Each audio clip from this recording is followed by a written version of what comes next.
굿모닝, 굿나잇, 10분 아침 묵상 잠자리 생각, 성령과 동행하는 삶 10번째, 사도행전 10장, 아름다운 만남이 있으십니까? 입니다. 사도행전 10장 1절, 가이사랴에 고넬료라 하는 사람이 있으니 이달리아 부대라 하는 군대의 백부장이라. 그가 경건하여 온 집안과 더불어 하나님을 경외하며 백성을 많이 구제하고 하나님께 항상 기도하더니 하루는 제9시쯤 되어 환상 중에 밝히 보매 하나님의 사자가 들어와 이르되 고넬료야 하니 고넬료가 주목하여 보고 두려워 이르되 주여 무슨 일이니이까? 천사가 이르되 내 기도와 구제가 하나님 앞에 상달되어 기억하신 바가 되었으니 내가 지금 사람들을 욥바에 보내어 베드로라 하는 시몬을 청하라. 그는 무두장이 시몬의 집에 유숙하니 그 집은 해변에 있다 하더라. 마침 말하던 천사가 떠나매 고넬료가 집안 하인 둘과 부하 가운데 경건한 사람 하나를 불러 이 일을 다 이루고 욥바로 보내니라. 44절, 베드로가 이 말을 할 때 성령이 말씀 듣는 모든 사람에게 내려오시니 베드로와 함께 온 할례 받은 신자들이 이방인들에게도 성령 부어 주심으로 말미암아 놀라니 이는 방언을 말하며 하나님 높임을 들음이러라. 이에 베드로가 이르되 이 사람들이 우리와 같이 성령을 받았으니 누가 능히 물로 세례 베품을 금하리요 하고 명하여 예수 그리스도의 이름으로 세례를 베풀라 하니라. 그들이 베드로에게 며칠 더 머물기를 청하니라. 오늘 본문을 묵상하면서 제게 떠오른 단어는 만남이라는 단어입니다. 오늘 본문은 아름다운 만남을 이야기하고 있는 것 같습니다.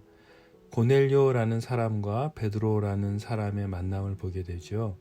그리고 이방인들이 성령 하나님과 만나는 아름다운 만남을 보게 됩니다. 만남은 행복한 만남도 있지만 불행한 만남도 있죠. 어떤 사람을 만나느냐는 인생에 정말 중요한 것 같습니다. 고넬료라는 사람은 제가 성경에서 본 인물 중에 정말 영적으로나 또한 성품적으로 균형을 가진 몇 안 되는 인물 중에 한 사람인 것 같습니다. 1절에 가이사랴라는 지방은 가이사랴 빌립보가 아니라 팔레스타인에 있는 그 지방의 가이사랴입니다. 고넬료는 이방인이었고요. 로마 군대의 백부장입니다. 명문 가문이었죠. 부대라는 그 단어를 이렇게 살펴보면 지금 우리 군대에서 사용하는 그 연대의 개념보다 더 큰 규모입니다. 당시 총독 벨릭스를 호위하는 부대의 백부장이었다면 상당한 권위와 영향력이 있는 사람이었죠. 고넬료는 무엇보다 그의 영적인 성숙한 태도를 성경 본문에서 보게 되는데요. 2절은 고넬료가 어떤 사람인지 이렇게 기록하고 있습니다. 2절, 경건한 사람이었습니다. 온 집안과 더불어 하나님을 경외하는 사람이었고요. 백성을 많이 돕고 구제하는 것 같습니다. 그리고 하나님께 항상 기도하는 사람이었습니다. 정해진 시간에 기도하는, 그리고 환상을 듣습니다. 하나님의 음성을 하나님이 보낸 사자로부터 듣습니다. 그리고 그 말씀에 순종합니다. 정말 영적으로, 지적으로, 성품적으로 균형 있는 성숙한 사람입니다. 이런 사람을 만나는 축복은 정말 큰 축복인 것 같습니다. 고넬료 같은 사람과의 만남은 정말 축복된 만남입니다. 여러분과 제가 이런 고넬료 같은 사람을 만나는 축복이 있기를 기도합니다. 고넬료는 베드로를 보자 그의 발 앞에 엎드려 절합니다. 돈과 명예와 권력이 있는 고넬료 같은 사람이 이렇게 하는 것은 쉽지 않습니다. 돈이, 권력이, 명예가 있는 고넬료가 그렇게 할 수 있는 이유는 단 하나이죠. 명확합니다. 하나님으로부터 이 모든 것이 온 것임을 알고 또 기억하고 인정하기 때문에 삶에서 이런 태도를 보일 수 있는 것입니다. 놀라운 사실은 얼마든지 천사가 고넬료에게 복음을 가르칠 수도 있었습니다만 고넬료를 베드로에게 보내십니다. 하나님이 세우신 베드로를 영화롭게 하시면서 고넬료에게는 세부적인 지시사항이 이루어지는 것을 보면서 예를 들어서 시몬의 집에 유숙하고 있는 해변에 있는 집을 말씀하신다거나 하나님의 그 세밀하신 것들을 통해서 고넬료는 베드로가 전파되는 것을 믿도록 인도하시고 계십니다. 이제 이런 만남을 가진 베드로를 보겠습니다. 베드로는 자신의 발 앞에 엎드리는 고넬료를 보고 베드로가 이렇게 고백합니다. 고넬료를 일으키면서 말하죠. 나도 사람이라입니다. 영적인 자신의 결과들이 하나님으로부터 오는 것을 베드로는 정확히 인식하고 있었습니다. 베드로는 아주 분명히 합니다. 자신이 본 환상이 무엇인지 깨닫지 못합니다. 하지만 그것이 무엇인지 나중에 깨닫게 되죠. 공생의 기간 동안 예수님의 이적과 기적을 본 사람, 또 죽은 자를 살리시는 것을 본 사람, 그리고 예수님의 죽음과 부활, 그리고 성령의 임재를 경험한 그에게도 또 자신을 통해서 수천 명의 사람들이 복음을 접하게 되고 열매들이 있는 것을 경험했음에도 베드로에게조차도 변해야 하는 것이 있었습니다. 아직도 말입니다. 그렇죠? 하나님에 대한 것이었습니다. 사람의 외모로 그 사람을 보지 않으시는 그 하나님을 알게 되죠. 유대인이든 이방인이든 혹은 배웠든 못 배웠든 돈이 있든 없든 권위가 있든 없든 하나님은 그 마음의 중심을 보시는 분이시라는 것을 깨닫게 하셨습니다. 베드로와 고넬료는 두 사람이 왜 만나야 되는지 모르고 있었습니다. 성령께서 역사하셔서 만나게 하는 만남이 오늘 본문에서 성사되고 있습니다. 자신의 이익을 위해서 만나는 만남이나 자신의 위치보다 더 높은 위치의 사람을 만나서 더 얻게 되는 유익을 위해서 안간힘을 쓰는 사람들이 있죠. 저는 최근에 페북이나 카톡에 사람들을 보면서 만나지도 않고 안부도 묻지 않고 친구가 1,000명이 넘는 그 숫자가 무슨 의미가 있을까? 아무런 의미가 없는 만남인 것을 알기 때문에 소식 받는 것들 줄이거나 변경하고 수정하고 있어요.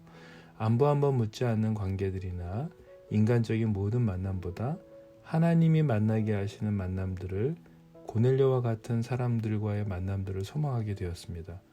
영적으로, 인격적으로 또 성숙하고 정상적이고 상식적인 만남 말입니다.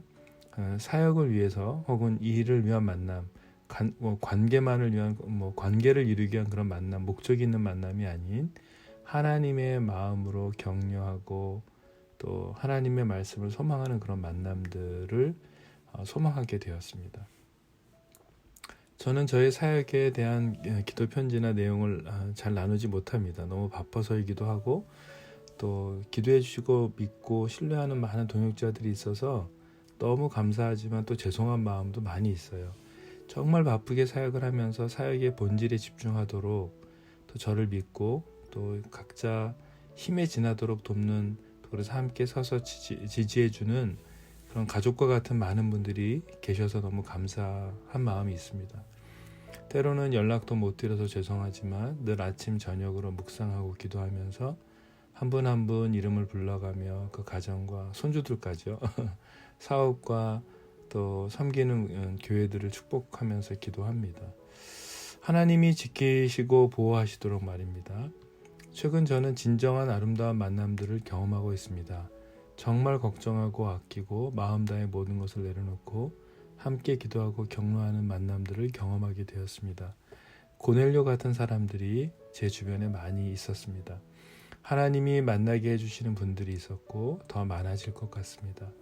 베드로와 고넬료처럼 말입니다. 결국 지금은 우리가 만남의 이유를 모르지만 조금 시간이 지나면 알게 될 것 같은 그런 만남이요. 오늘 본문 같은 만남 말입니다. 하나님이 지금의 이 일을 이루기 위해서 만나게 하셨군요 라고 하는 그런 감탄하는 일들이 우리 삶에 있을 것 같습니다. 그것을 또 성령이 이끌어 가시는 만남들이 있음을 믿습니다. 결국 베드로는 복음을 전합니다. 그리고 이방인들에게 성령 부어주심을 경험하게 됩니다. 이것은 베드로가 바뀌어야 하는 매우 중요한 것이었습니다. 베드로가 복음을 전할 때 성령이 말씀을 듣는 모든 사람에게 내려오십니다. 이 얼마나 아름다운 만남입니까? 성령 하나님의 만남이 우리 자녀들에게, 또 우리 교회들에게, 우리가 섬기는 공동체, 또 우리 남편과 아내, 반드시 성령께서 임해야만 가능한 변화들이 있습니다. 우리가 노력을 해도 오랜 시간 노력을 했음에도 되지 않는 것들이 얼마나 많은지 여러분 아시죠? 오늘 여러분과 제가 성령의 만남이 충만하게 있기를 기도합니다. 여러분과 제가 기도하는 대상과 일들에 성령이 개입하셔서 변화가 즉시 일어나기를 포기하지 말고 낙담하지 말기를 기도하면 좋겠습니다. 내가 변화가 되어야 할 생각과 가치관, 사고, 그것이 신에 대한 신관이라면 성령 하나님께서 변화하시도록 우리의 마음과 영을 열어서 성령이 일하시도록 해야 할 것 같습니다. 성령과 동행하는 삶이란 하나님과 기도의 시간이 정해져 있는 사람입니다. 고넬료가 그랬고 베드로가 그랬습니다. 성령과 동행하는 삶이란 하나님이 만나게 하시는 만남을 기대하고 순종하고 앞으로 일하실 그 하나님을 소망하는 삶을 포기하지 않는 삶입니다. 성령과 동행하는 삶이란 이방인에게도 성령이 임하듯이 겸손한 마음으로 하나님의 일하심을 받아들이는 자세와 태도가 얼마나 중요한지 생각해 보게 됩니다.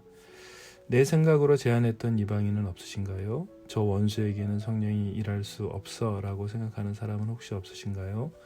모든 관계와 대상에게 성령으로 임하시고 역사하실 수 있다는 것을 우리는 인정하며 오늘 하루도 하나님이 허락하시는 아름다운 만남들이 있기를 기도합니다. 고넬료와 같은 영성도 갖춘 그런 신앙 인격도 성숙한 그런 내 자신이 되었으면 좋겠습니다.